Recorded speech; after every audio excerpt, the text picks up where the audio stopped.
Oke, selamat siang menjelang sore. Assalamualaikum warahmatullahi wabarakatuh. Salam sejahtera untuk kita semua. Nah, kali ini kita akan berbicara, kita akan berdiskusi, kita akan membahas pembahasan yaitu hukum dan stratifikasi sosial. Ya, sebelum itu saya akan coba share screen terlebih dahulu agar lebih mudah untuk memaparkannya. Nah, oke. Nah, jadi materi kita itu ada nanti hukum dan stratifikasi sosial ya. Nah, sebelum itu perkenalkan, saya adalah Siska Elaska Putri MSI. Saya adalah dosen pada jurusan Hukum Tata Negara atau SIASA, Fakultas Syariah Institut Agama Islam Negeri Batu Sangkar. Jadi, salam kenal semuanya. Nah, oke, kita masuk ke materi. Jadi nanti akan ada 4 pembahasan insya Allah yang akan saya coba sampaikan. Yang pertama yaitu terkait dengan definisi dari stratifikasi sosial, kemudian dasar-dasar pembentukan stratifikasi sosial, kemudian pengaruh stratifikasi sosial terhadap penegakan hukum, dan terakhir adalah penyelesaian masalah hukum dan kaitannya dengan stratifikasi sosial ya. Jadi nanti insya Allah akan ada 4 topik yang akan kita bahas. Yang pertama, kita lihat terlebih dahulu definisi dari stratifikasi sosial gitu ya. Nah, sebenarnya para pakar, para ahli sudah banyak memberikan definisi dari stratifikasi sosial dan juga mungkin sebagian masyarakat umum juga sudah sering ya mendengar konsep atau istilah dari stratifikasi sosial ini. Nah, kalau dari bahasa Latin ya, jadi dalam bahasa Latin stratifikasi sosial ini berasal dari kata stratum yang artinya adalah tingkatan ya. Jadi stratum artinya adalah tingkatan dan socius artinya adalah teman atau masyarakat. Jadi stratifikasi sosial ini kalau kita lihat dari bahasa Latin dia terdiri dari dua kata, stratum dan socius. Stratum artinya adalah tingkatan dan socius artinya adalah teman atau masyarakat. Jadi dari gabungan dua kata tadi bisa kita definisikan bahwa stratifikasi sosial merupakan tingkatan-tingkatan ya, tingkatan-tingkatan sosial yang ada di dalam masyarakat gitu. Kalau secara sederhananya seperti itu ya. Nah, kalau kita melihat dari definisi dari para pakar ya, para ahli, saya mengutip di sini ada dua pakar ya. Yang pertama dari Robert M. Z. Lawang, yang kedua dari Surjono Sukanto ya. Jadi ada dua pakar di sini.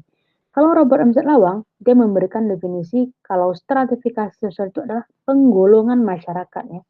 Penggolongan masyarakat ke dalam sistem sosial dan struktur sosial tertentu. Nah, yang mana susunan ini terbentuk melalui jalur hierarki atau bertingkat, ya, yang didasari pada perbedaan kekuasaan dan nilai seseorang yang ada dalam masyarakat tersebut. Nah, dari definisi dari Robert M. Z. Lawang ini kita bisa artikan bahwa menurutnya stratifikasi sosial ini adalah penggolongan masyarakat, di mana yang mendasari penggolongan tersebut adalah kekuasaan dan nilai atau arti dari seseorang itu di dalam masyarakat gitu. Nah, jadi melalui berdasarkan itulah digolongkan masyarakat secara hierarki atau bertingkat.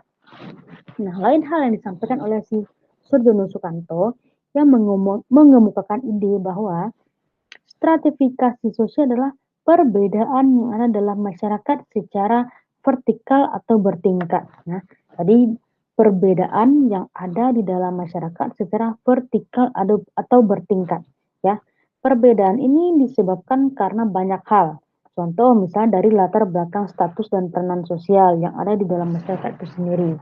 Hampir mirip apa yang dikemukakan oleh Robert M. Z. Lawang dengan Surjono Sukanto. Yang mana kalau kemiripannya itu bisa kita ambil satu ya dari segi penggolongan masyarakat ya. Jadi masyarakat itu digolongkan ke dalam suatu kelompok secara hierarki gitu. Secara hierarki atau bertingkat gitu. Yang mana yang menyebabkan hal itu terjadi adalah kekuasaan atau nilai dari seseorang tadi yang ada di dalam masyarakat gitu. Nah, jadi dari dua definisi pakar tadi, kemudian dari definisi bukan definisi ya, dari bahasa tadi ya, bahasa Latin tadi ada stratum dan socius, kita dapat mengambil sebuah kesimpulan bahwa stratifikasi sosial itu adalah pengelompokan atau pembedaan masyarakat ke dalam kelas-kelas atau kelompok-kelompok tertentu secara hierarki atau bertingkat ya. Jadi Nah, nanti itu akan ada seperti yang ada gambar di dalam slide saya ini ya. Jadi masyarakat itu nanti dikelompokkan ke dalam beberapa kelas. Ada yang berada pada lower class, kelas bawah, ada nanti yang berada pada middle class, kelas menengah, dan nanti ada lagi yang berada pada upper class, kelas atas gitu. Nah, bagaimana proses pengelompokan masyarakat itu? Nah, nanti kita akan lihat ya apa saja yang melatar belakangi atau dasar-dasar pembentukan dari stratifikasi sosial itu. Oke, kita lanjut ya. Kita lanjut. Nah, ini dia yang tadi ya. Jadi, kenapa sih muncul atau apa sih yang melatar belakangi pembentukan stratifikasi sosial gitu? Kira-kira strata yang ada di dalam masyarakat itu kenapa bisa terjadi? Nah, gitu ya. Apa yang melatar belakangi terbentuknya? Apa sih dasarnya gitu? Banyak hal sebenarnya. Banyak hal yang menjadi dasar-dasar dari pembentukan stratifikasi sosial itu. Kalau di slide ini saya hanya memberikan beberapa ya. Ada kekayaan, kekuasaan, kehormatan, ilmu pengetahuan, usia, pekerjaan, keturunan, pendidikan sudah tadi ya, fisik dan jenis kelamin dan sebagainya. Banyak hal sebenarnya. Nah, kira-kira semua hal tadi itu kenapa bisa terjadi gitu? Apa yang menyebabkan itu ada? Ya, apa kira-kira? Nah, yang menyebabkan kesemua itu ada, yang menyebabkan terjadinya pembentukan dari strata itu adalah karena adanya sesuatu yang berharga di dalam masyarakat gitu. Ada sesuatu yang dihargai di dalam masyarakat ya. Nah, contoh misalnya nih, kalau misal berada di dalam lingkungan masyarakat yang mana orang akan dihargai ketika mereka punya pendidikan yang tinggi contohnya. Pendidikan yang tinggi. Jadi orang akan dihargai ketika mereka punya tingkat pendidikan yang tinggi.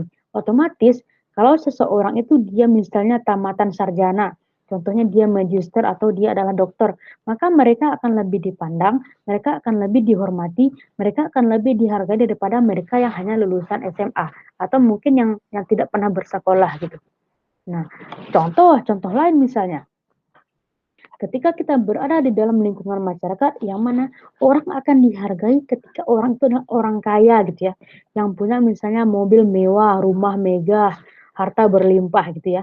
Maka orang yang tidak punya apa-apa dalam artian masyarakat yang berada pada taraf perekonomiannya itu menengah ke bawah, mereka tidak akan dihargai, mereka tidak akan dipandang di dalam masyarakat, mereka tidak akan dihormati. Begitu juga dengan orang yang punya kekuasaan atau kehormatan. Kalau seseorang itu dia punya kehormatan, punya kekuasaan misalnya, dia menjabat pada jabatan struktural tertentu misalnya di lingkungan tempat dia bekerja, di instansi tempat dia bekerja, maka otomatis dia akan lebih dihargai daripada orang yang tidak punya jabatan atau pekerjaannya biasa-biasa saja gitu. Nah, hal-hal seperti itulah yang mendasari terbentuknya stratifikasi sosial gitu. Jadi tergantung dari masyarakat itu apa sesuatu yang berharga atau apa yang lebih bernilai di dalam masyarakat itu gitu. Itulah yang menjadi pembentukan atau dasar terbentuknya stratifikasi sosial. Itulah yang membedakan pengelompokan masyarakat. Oh, ini dia masuk dalam upper class. Oh, dia ini masuk ke dalam middle class, kelas menengah. Oh, dia ini lower class, kelas bawah gitu. Nah, itu dia. Jadi ini tergantung lagi kepada di mana masyarakat kita ya, di mana lingkungan masyarakat kita itu apa nilai yang berharga di dalam masyarakat. Nah, itu akan berbeda nanti antara satu masyarakat dengan masyarakat yang lain. Oke, kita lanjut ya. Kita lanjut. Nah, jadi ini bukan jenis stratifikasi cocoknya ya. Ini lebih kepada status yang kita miliki gitu. Nah, jadi apa sih status yang kita miliki itu bisa kita dapatkan dengan 3 cara gitu ya, dengan 3 cara. Nah, status itu bukan status sudah menikah atau belum, bukan itu maksudnya. Status jomblo dan sebagainya bukan itu. Tapi status yang diberikan bukan status yang kita miliki itu apa namanya? Ada 3 cara untuk memperolehnya. Yang pertama itu adalah ascribe status, kemudian ada achieve status, kemudian ada lagi assign status. Jadi ada 3 cara. Kalau yang ascribe status itu maksudnya adalah status yang kita miliki itu adalah bawaan dari lahir ya, bawaan dari kelahiran atau keturunan. Contoh misalnya nih saya lahir di oleh orang tua saya yang bersuku Minangkabau, rasnya Minangkabau gitu, etnis Minangkabau.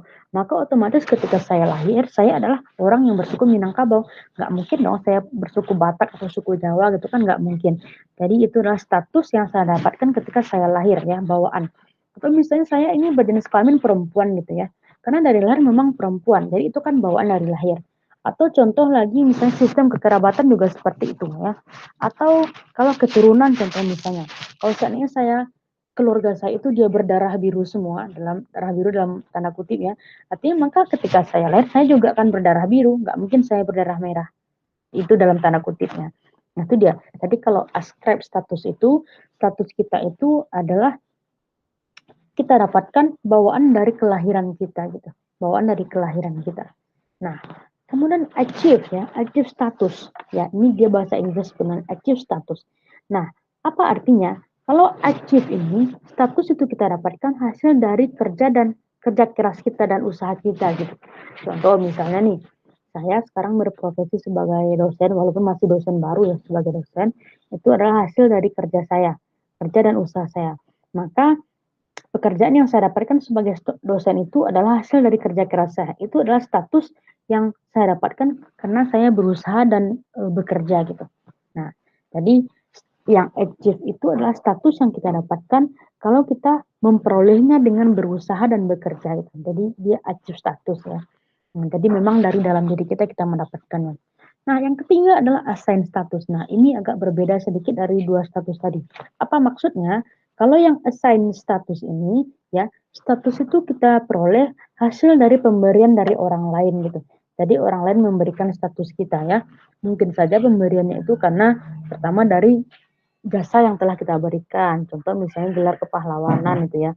Kalpataru itu kan dari hasil dari pemberian orang lain. Atau bisa dari honoris causa gelar dokter itu juga hasil pemberian ya. Karena kita berjasa dalam suatu hal contoh misalnya.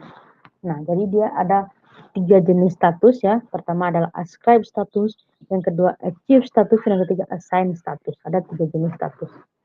Nah, oke. Next. Selanjutnya ya, kita akan berbicara mengenai bagaimana pengaruh dari stratifikasi sosial terhadap penegakan hukum. Nah, ini kajiannya agak mendalam ya, dibutuhkan analisis lebih lanjut nanti.